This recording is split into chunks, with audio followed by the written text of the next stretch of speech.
هاي يا حلوين، ازيكم عاملين ايه؟ انا زينب شحاتة. لو اول مرة تشوفوني ما تنسوش تشتركوا في القناة وتفعلوا زر الجرس عشان يوصلكم كل فيديو بنزله.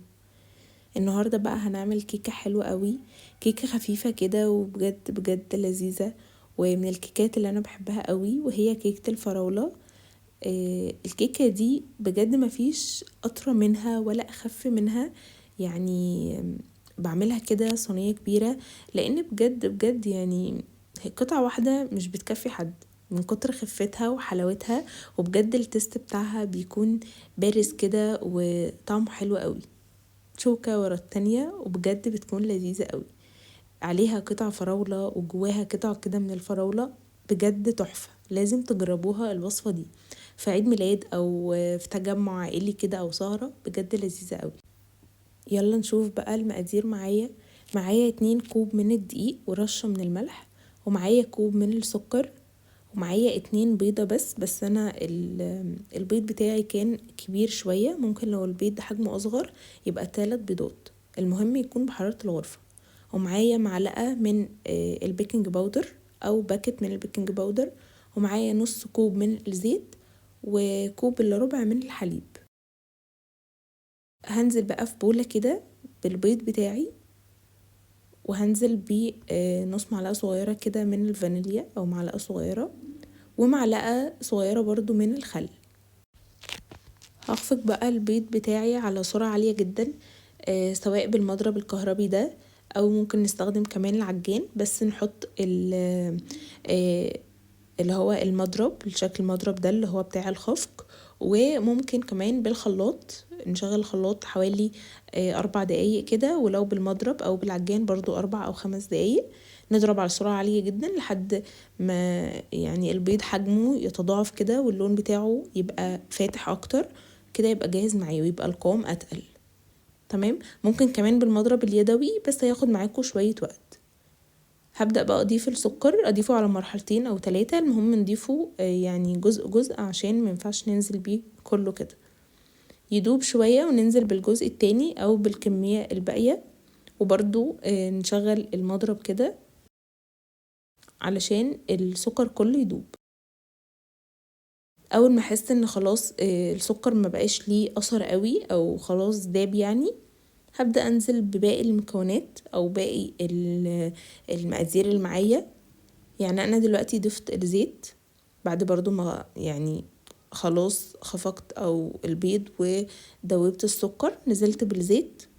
وبرضو بعد ما انزل بكل مكون لازم اضرب ضربة كده عشان المكونات مع بعض يعني تختلط. وبعدين برضو نزلت بالحليب وهضرب ضربة كده برضو، وخلاص كده المكونات السايلة بتاعتي بقت جاهزة، والخليط السايل بتاعي المكونات تجانست مع بعض وبقت جاهزة. هنزل بقى بالمكون الجاف بتاعي واللي هو الدقيق. طبعا الدقيق بتاعي منخول وعليه كمان رشة من الملح، وهضيف بقى البيكنج باودر. هقلب بقى بالراحة المكونات الجافة، انا بس اللي مسرعة الفيديو شوية، لكن هنقلب بالراحة علشان ضفنا خلاص البيكنج باودر، وكمان عشان الهواء اللي دخل في البيض اللي احنا خفقناه يعني ما تهبطش تاني. هقلب بقى بالراحة كده، بس انا قلت لكم سرعوا الفيديو عشان الوقت بتاع الفيديو. مجرد بس تقليب كده يعني بسيط، المكونات الجافة مع السايلة تدخل كده مع بعض. هحس بقى ان القوام تقيل معايا شوية. تمام، هضيف بقى معايا ربع كوب من المية المغلية، وهي دي التركية اللي هتخلي معايا الكيك هش جدا. تمام، انا ضفت ربع كوب من المية المغلية بس عشان عاوزة القوام بتاعي الى حد ما يكون تقيل شوية يعني متماسك، مش عاوزاه خفيف قوي. ممكن انتوا يعني لو هتستغنوا عن الخطوة اللي انا هقولها الجاية دي تقدروا تضيفوا نص كوب من المية المغلية.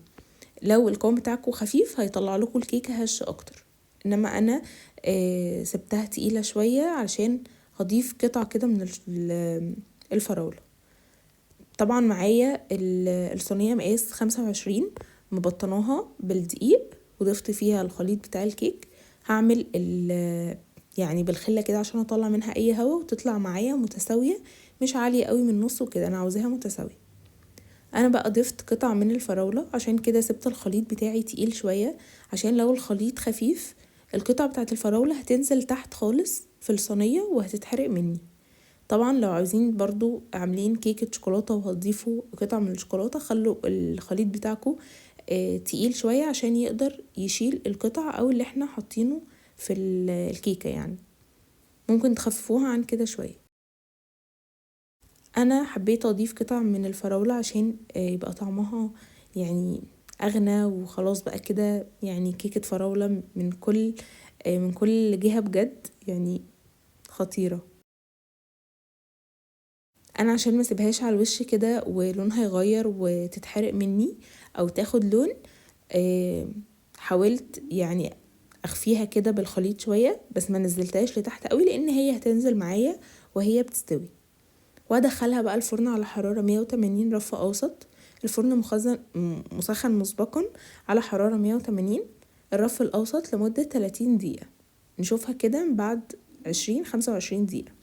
هنحضر بقى الكريمة بتاعتي. معايا كوب من كريمة الخفق، وبرده بنفس الكوب تكون مية متلجة ساقعة جدا، وهضيفها عليه. ممكن تضيفوا بقى سكر بودر لو انتوا عاوزين يعني تخلوا الكريمة بتاعتكم مسكرة شوية وهي لو خام يعني. وهبدأ اخفق بقى طبعا لحد ما حجمها يتضاعف. عارفين احنا الكريمة يعني عملناها مع بعض كتير قوي.